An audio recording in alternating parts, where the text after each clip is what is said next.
Now we are going to discuss another problem on Green's theorem. The question will be evaluate by Green's theorem line integral x square minus cos hy into dx plus y plus sin x into dy, where C is the rectangle with vertices 0 0 pi comma 0 pi comma 1 0 comma 1. So again, before we start the solution, we understand the given question here. Line integral, it is already given in the form of mdx plus ndy. Line integral is given means we have to calculate surface integral here. So the curve is in the form of rectangle. For rectangle, 4 vertices are given. Here we are going to draw a figure on xy plane here. 0 0, it is respect to the origin point. Pi comma 0, we are going to the point A on x-axis. B here we have written as pi comma 1. It is the intersection point for x-axis and y-axis. The point C we have written as 0 comma 1. According to your figure, you are going to draw the vertices on xy plane and forming a rectangle here. Now moving to the solution. We know that line integral mdx plus ndy is equal to line integral x square minus cos hy into dx plus y plus sin x into dy. This is our equation. On comparing these two values, you will find out m value and n value.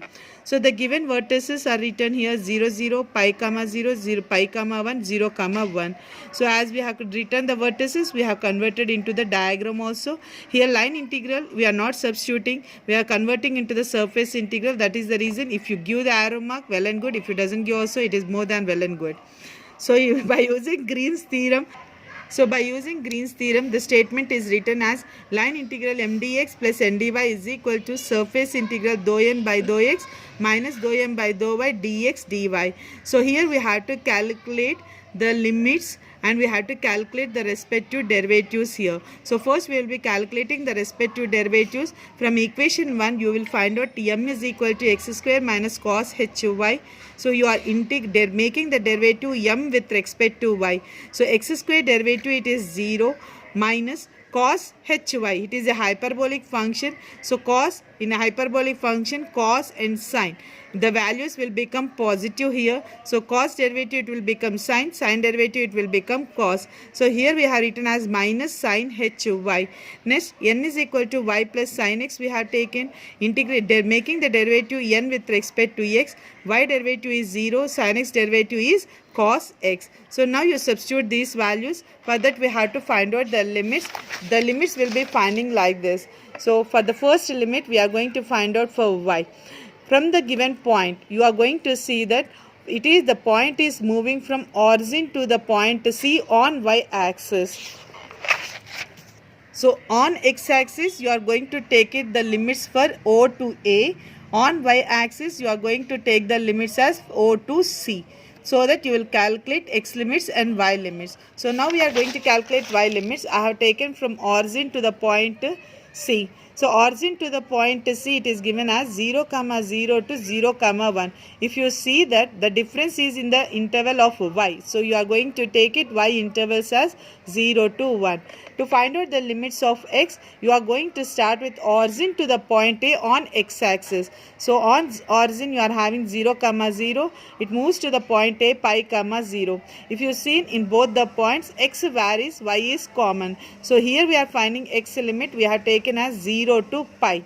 We got the x limits, y limits, we got the respective derivatives, and we are going to substitute in our equation, so that we are going to get I is equal to integral x is equal to 0 to pi, integral y is equal to 0 to 1 cos x plus psi hy dy dx. Since you observe that both the integral limits are constant, you can integrate either first with respect to y followed by x, or x with respect to y. It depends upon you can integrate here. I have integrated first with respect to y. On integration we got y cos x plus sin hy, integration is cos hy. So apply the integration and you apply the limits here, upper limit minus lower limit. On applying upper limit minus lower limit, we got I is equal to integral 0 to pi cos x plus cos h minus 1 into dx. Since you have substituted y is equal to 1, we got cos h value here. Now you are going to integrate with respect to x and apply the limits here. When you are integrating with respect to x, cos x integration is sin x, cos h it is constant, cos h is constant, you are taken as integral 0 to pi into dx, means it becomes x, so we have written as x cos h minus 1 integration is ex. So you should be very careful when you are applying the hyperbolic functions here. So now you are going to apply upper limit minus lower limit. Wherever you are having the x value, apply the upper limit minus lower limit, and you simplify your equation. You will be getting I is equal to pi cos h minus 1. The importance in this question is, the question is about totally hyperbolic functions.